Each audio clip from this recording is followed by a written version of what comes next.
Au nom du Père et du Fils et du Saint-Esprit. Amen. Grande joie d'être là avec toi en ce lundi 19 septembre.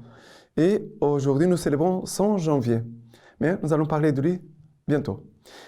La première lecture d'aujourd'hui, c'est Proverbes, chapitre 3, à partir du verset 27. Ne refuse pas un bienfait acquis à droit, quand il est en ton pouvoir de le faire. Ne dis pas à ton prochain, va-t'en, repasse. Demain, je te donnerai, quand la chose est en ton pouvoir. N'imagine pas le mal contre ton prochain, alors qu'il demeure en confiance avec toi. Ne te querelle pas sans motif avec un homme, s'il ne t'a fait aucun mal. N'envie pas l'homme violent, ne choisis pas ses chemins, car le pervers est l'abomination du Seigneur. Lui qui fait des hommes droits ses familiers. Malédiction du Seigneur sur la maison du méchant, mais il bénit la demeure des justes. Il raille les railleurs, mais aux pauvres, il donne sa faveur. Qu'est-ce qui se passe ici dans cette lecture des Proverbes? C'est ça, les justes et ceux qui sont injustes, ça veut dire les méchants. Et le Seigneur veut nous aider à nous placer, mais tu vis dans la justice ou tu es un homme, une femme pécheresse, qui vit dans le péché, dans la méchanceté, on pourrait dire comme ça, parce que nous sommes tous des pécheurs. Mais il y a des gens qui demeurent dans la méchanceté. Mais il y a des hommes qui veulent vivre dans une façon juste. Et le Seigneur dit, ne refuse pas un bienfait acquis à droit. C'est la personne a le droit, tu ne peux pas refuser son bien. Ne dis pas à ton prochain, va-t'en, repasse. Demain je te donnerai. Quand la chose est en ton pouvoir, ça veut dire que les choses en ton pouvoir, tu dois agir tout de suite. N'imagine pas le mal contre ton prochain. Ne te querelle pas sans motif avec un homme. N'envie pas un homme violent. Après, il dit encore, car le pervers est l'abomination du Seigneur. Lui qui a fait des hommes droits, c'est familier. L'homme, Dieu, fait des hommes droits, c'est familier. Et après, il va dire, malédiction du Seigneur sur la maison du méchant, mais il bénit la demeure des justes. Le Seigneur veut vraiment nous aider à vivre dans la justice, dans le droit. Ok? Très important, le livre des Proverbes, c'est comme des enseignements que le Seigneur donne pour nous former dans la vie comme chrétien, dans la vie de foi. Parce que la foi, ce n'est pas seulement une question de tête et de penser en Dieu, mais la foi, c'est de vivre. Ma vie, c'est le Christ. Et je dois vivre comme le Christ. Le psaume d'aujourd'hui, c'est le psaume 15, à partir du verset 1. Le Seigneur, qui logera sous ta tente, habitera sur ta sainte montagne. Celui qui marche en parfait, celui qui pratique la justice et dit la vérité de son cœur, sans laisser courir sa langue, qui ne lèse en rien son frère, ne jette pas d'insultes à son prochain, méprise du regard les reprouvés, mais honore les craignants du Seigneur, qui jure à ses dépens sans se dédire, ne prête pas son argent à l'intérêt, n'accepte rien pour nuire à l'innocent, qui fait ainsi jamais ne chancellera. Alors, ici, le Seigneur qui nous dit, mais qui c'est le psalmiste? Le psalmiste qui demande, qui peut habiter dans ta maison, qui peut habiter avec toi? Alors, celui qui pratique la justice, qui marche en parfait, qui dit la vérité de son cœur, ne laisse courir sa langue, ça veut dire ne dit pas n'importe quoi, qui ne laisse en rien son frère, ne jette pas d'insultes à son prochain et qui honore les craignants du Seigneur. Ça veut dire, à nouveau, nous avons ici des actions, des choses bien concrètes pour notre vie, pour la vie chrétienne.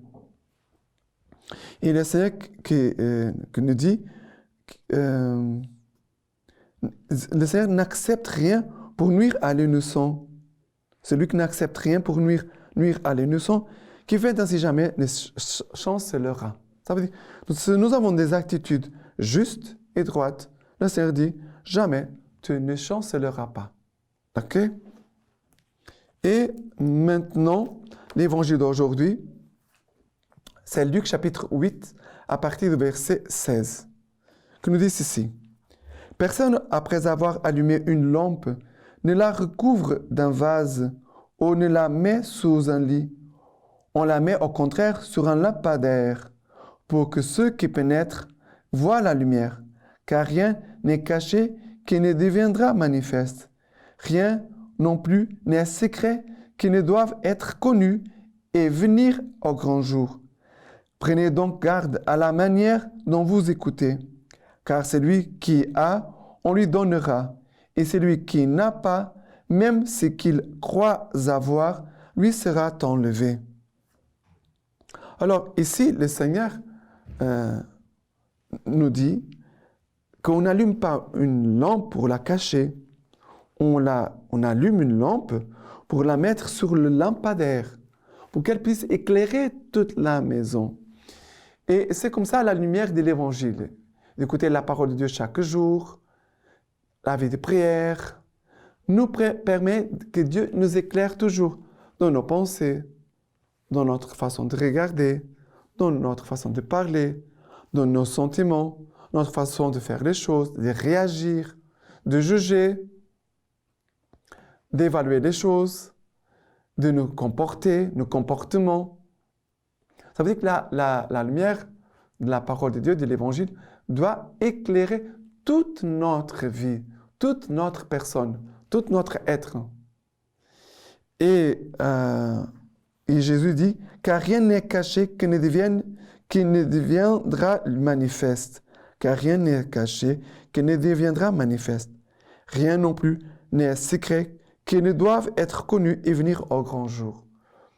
Parce que Dieu ne veut pas, Dieu est lumière. Dieu est lumière, nous dit l'Évangile.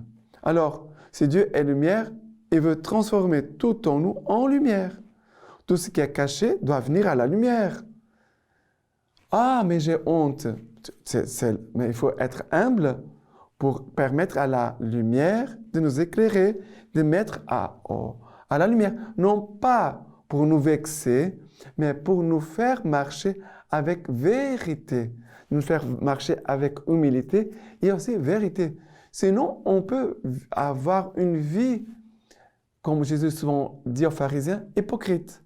Une vie hypocrite. Ça veut dire qu'on vit une chose au regard des autres, on fait du théâtre, mais à l'intérieur, on vit une autre chose.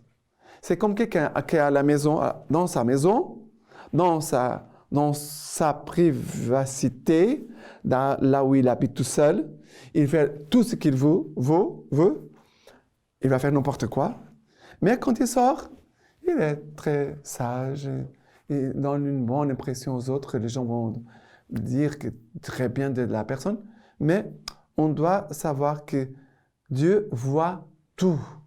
Dieu connaît tout. Même nos pensées, Dieu connaît.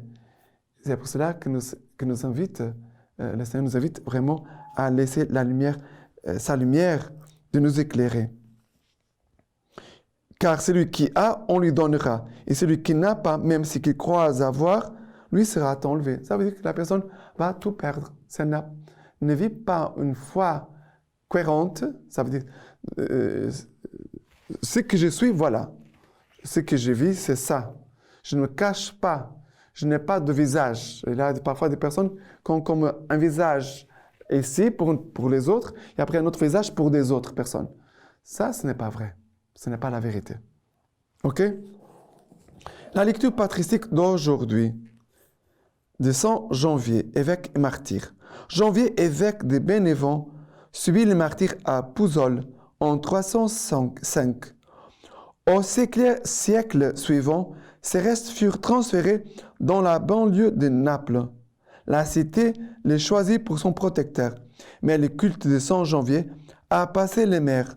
Rio de Janeiro a rendu son nom célèbre dans le monde. Voilà, Rio où je suis. Homélie de Saint Augustin. Depuis que Dieu a imposé à mes épaules ce fardeau qui comporte une responsabilité si difficile, les soins de mon honneur me rendent continuellement soucieux. Qu'est-ce qui nous effraie dans cette charge épiscopale? C'est de trouver plus de charme à ce qui est dangereux en nous donnant de l'honneur qu'à ce qui est fructueux en vous procurant le salut. Ce que je suis pour vous me terrifie, mais ce que je suis avec vous me console. Car pour vous, je suis évêque. Avec vous, je suis chrétien. Le premier titre est celui d'une charge, le second d'une grâce. Celui-là désigne le péril, celui-ci le salut. Et maintenant, je vous laisse la bénédiction par les mains toutes pures de la Vierge Marie. Dieu Tout-Puissant vous bénisse et vous garde, le Père, le Fils et le Saint-Esprit. Amen.